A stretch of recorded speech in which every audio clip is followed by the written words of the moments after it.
Hello and welcome back. Some of you may have thought that I had forgotten about Lagoon. I'm not that lucky.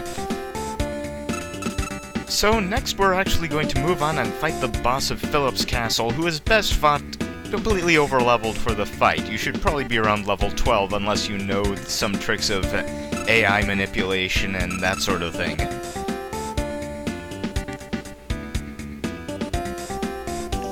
You don't get safe strats aside from power leveling in this game.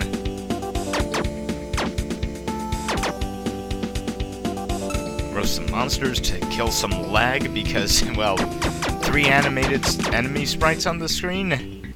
Slow down, buddy. This is only an SNES.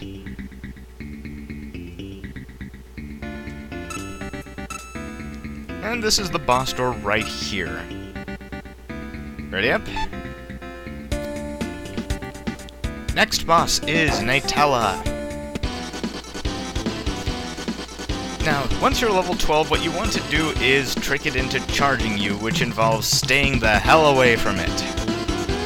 Once it's charged you, you can try to stab it to your heart's content, and the defense bonus from leveling up will keep you quite safe, and you'll be able to just power through the fight. The other way of doing it involves jumping over fireballs, which is tricky as hell. And hey, I got the silver sword for all my troubles. And I gained a level too. Okay, let's check out our sword. It's... The short sword is the honest sword.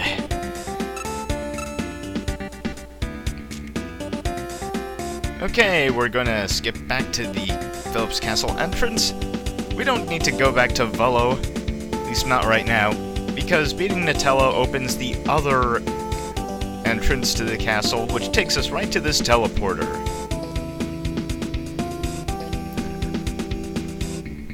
Which brings us right to the Dwarf Desert, where Nasir will have to fight rocks with a sword.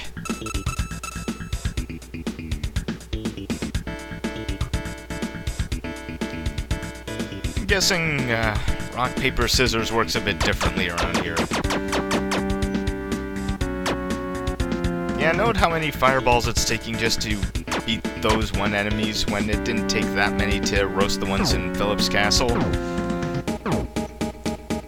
Yeah, our fireball spell has pretty much already outlived its usefulness, but we'll be finding a better spell pretty soon, if I make it to the next town alive.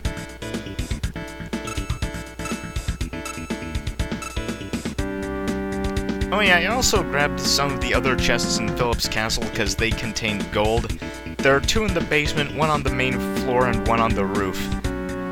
They're not too out of the way to grab.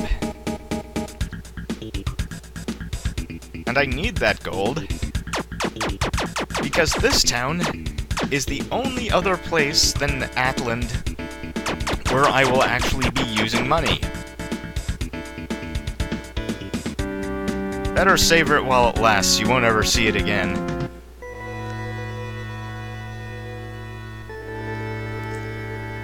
Okay, the 2 notes you just heard. That's the entirety of the Denegal town theme.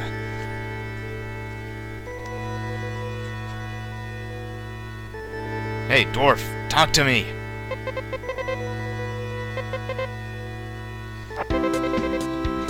That's something unique is the fact that this town actually sells armor.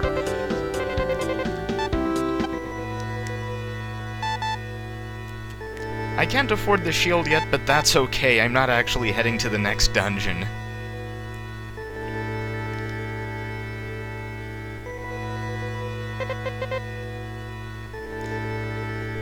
By the way, I was thinking more of the Atland tunnel collapse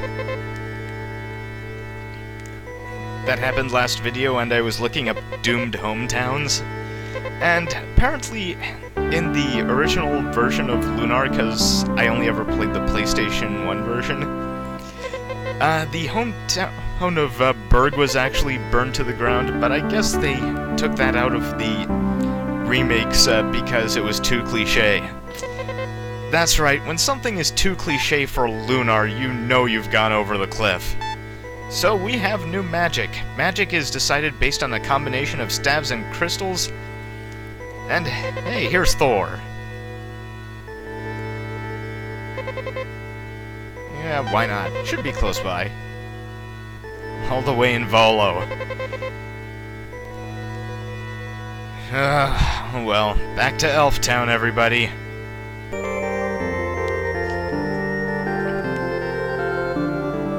I'll be showing that magic soon, don't worry.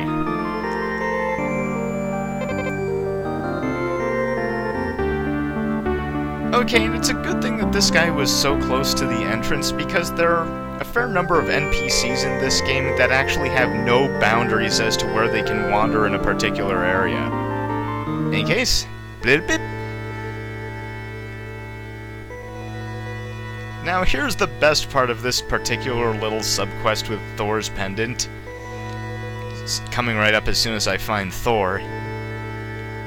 Shouldn't be that hard to find, he's very distinct.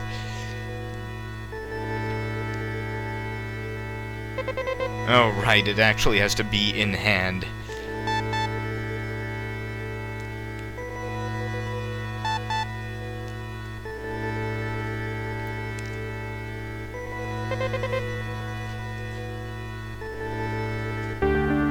Okay.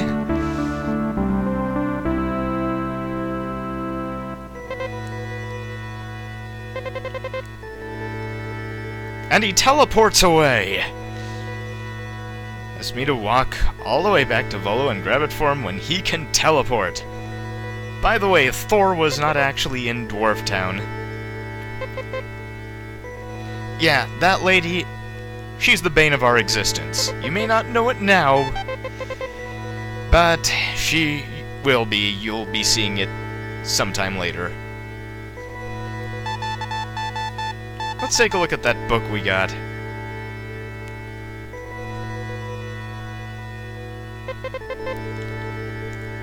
Unlike Adol, Nasir can actually read books on his own.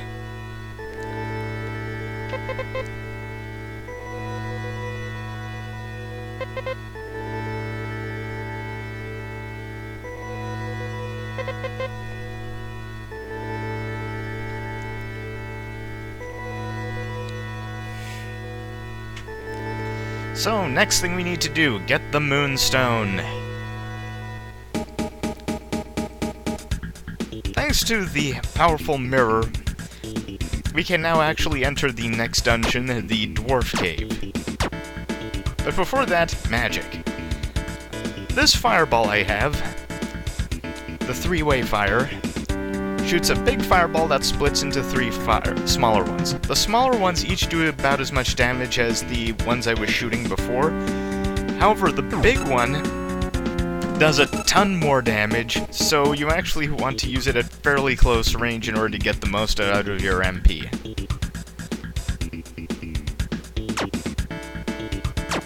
Like so. By the way, I'm running back because I actually forgot to buy the next shield. Oops!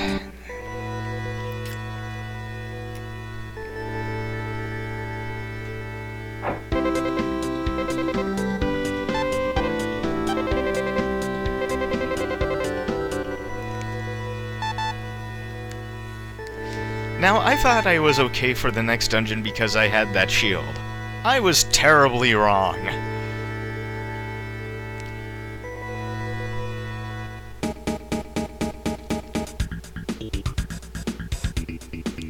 Okay, the next dungeon, the Dwarf Cave, is blocked by rocks, so we need to use a mirror to break them. Don't ask me how that works.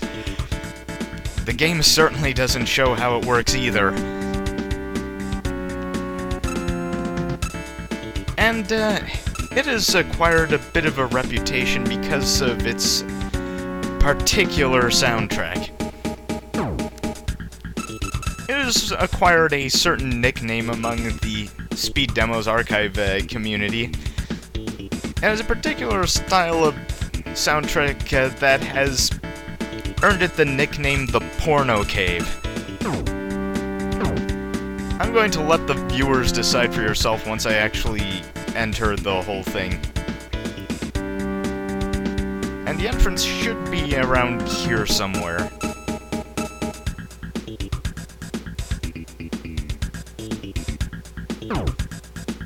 Well, north somewheres, yeah.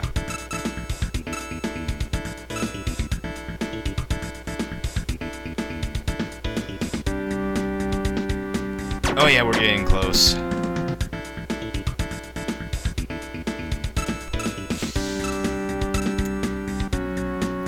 Okay, there are the rocks.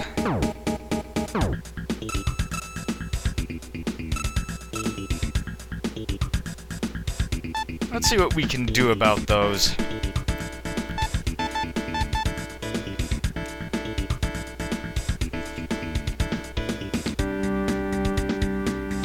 The item button, there it is. Okay, so Nasir just wailed on the rocks with the mirror until they broke. Somehow I doubt it was a mirror in the original. Okay, the first part of the dwarf cave has no enemies, and is mainly a set of jumps, some more difficult than others. Because of the way the camera centers, you can't actually really go back this way without losing a bit of sanity, because these jumps are fairly easy to see when you're coming from this way, but they're nearly blind jumps when you're coming the other way due to the way the camera, quote-unquote, works. However, there is an alternate exit.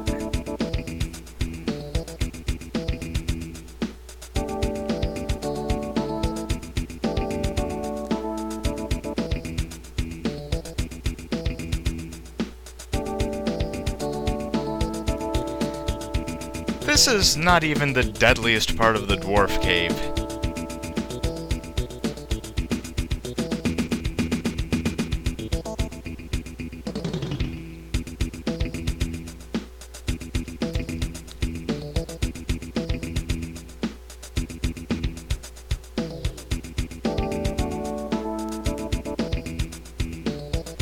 Okay, I'm saving here because this is probably the nastiest jump. You pretty much need your full jump length to make it across. Okay! They make up for the first part with no enemies by having all of the enemies down here. There weren't actually nearly as many enemies in this part of the cave as in the sharp version of the game. By the way, those flying dragon heads, they can put the hurt on you real quick. However, they're worth a ridiculous amount of experience, so... well, let's try this again, shall we?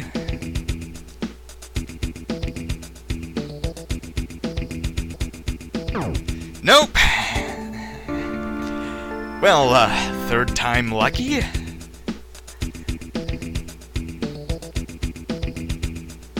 Okay, let's go. No. Okay, between that attempt and this one, I gained a level, you know, relying on the usual East strategy, so maybe that'll go better for me. Figures.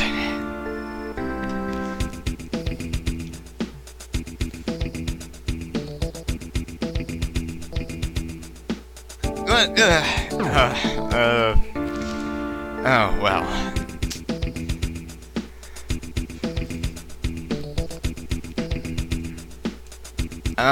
Sixth time is the charm?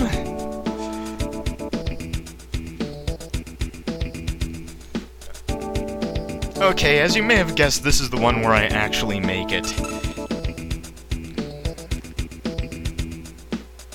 The dwarf cave is very, very good at killing you easily. The thing about those dragon heads is that if they catch you when you're in the middle, they will carry you across the whole map until you either kill them or you die. There's really no way to wiggle out of their grasp because, once again, invincibility frames are for other people.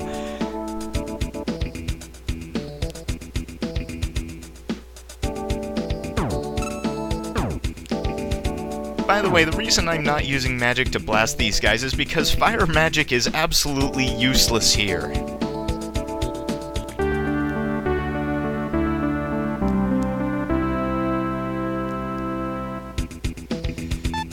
Great, a new sword. That's Lagoon for you. The one piece of equipment that you'd wish would change is the one that doesn't.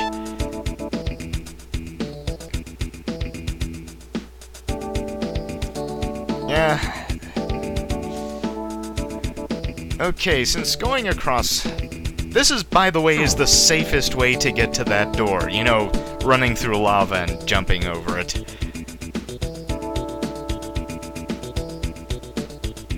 So there are a few things we need to get here. The first treasure we needed is the magic sword, of course.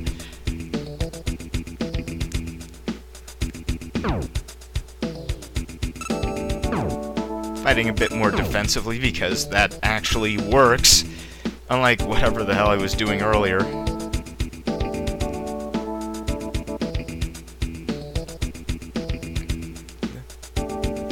Okay, that bit of lava that looks a bit different. We can't actually do anything with that. And stepping on that would actually instantly kill us, I believe.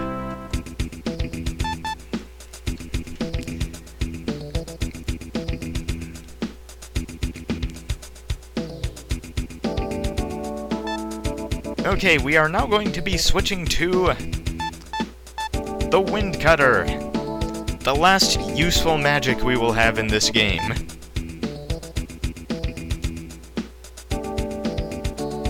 No, wait, it doesn't instantly kill you. My mistake. Okay, let's talk about rings. Now, rings in this game give you a stat boost like they do in the East games. And this stat boost works in boss rooms. However, rings drain MP like they do in Wanderers from East. However, there is something very particular about how they work. You see them, my magic drain to 0 and regenerate.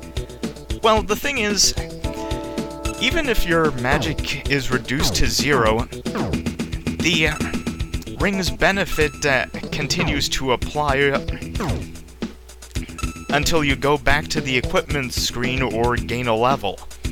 So even though the ring did reduce my MP to 0 and is no longer draining MP, it's still giving me the defense benefit from before.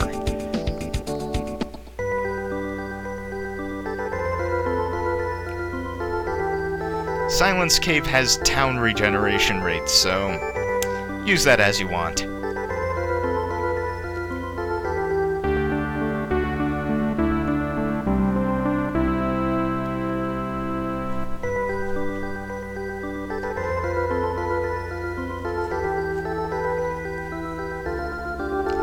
In the original version, you only needed the Moonstone to get the freezing pot, which allows you to finish this dungeon. However, in this game it actually has an additional use. By the way, this, once again, is the safest route.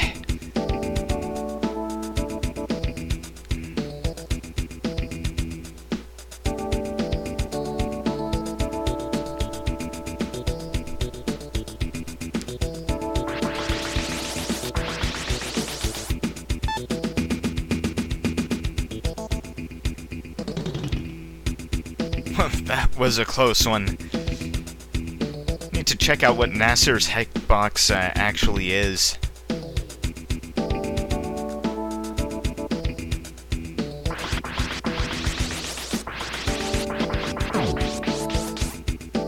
And that's the alternate exit. So now that we have the Moonstone, we can go back to Dwarf Town and get what we need.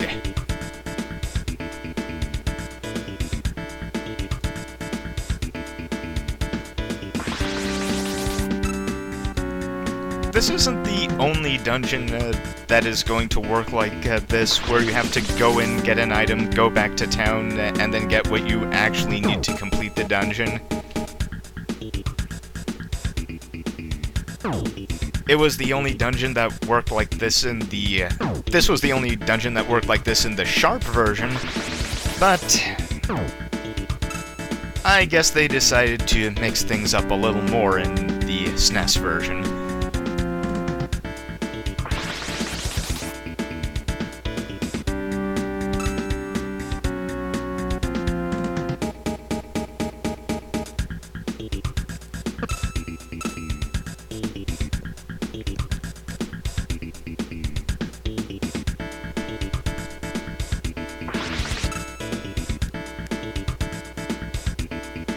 Not much more to say here, just more rocks and wolves and all that.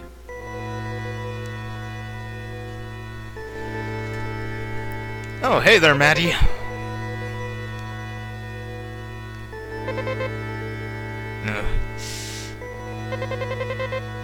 Yeah, Ella will be the bane of our existence.